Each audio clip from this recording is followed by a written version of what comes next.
Friends, আজকে আমাদের বাড়িতে নতুন অতিথি এসছে।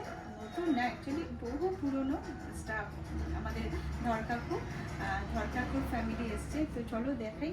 অনেকেই আছে যারা চেনা পরিচিত, যারা চেনে। আরও কিছু নিয়ে আসবে, কিচ্ছু নাই ঘরে।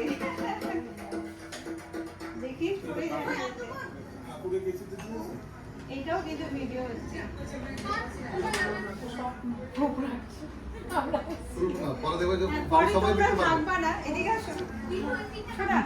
ওই যে আমাদের ধর কাকিমা দেখো। আর এটা হলো প্রতিদি, আর প্রতিদির ছেলে মুন, আর প্রণয়দার ছেলে। যারা দেখবে আমার মানে সুমি টুমি অনেকে মনে পড়ে যাবে। অনেকদিন পরে কাকিমা আসলো, ভীষণ খুশি হলাম কাকিমাকে দেখে। আর এর জন্য এই ভিডিওটা করে রাখছি যাতে আমরা এর পরেও দেখতে পারি, তাই না?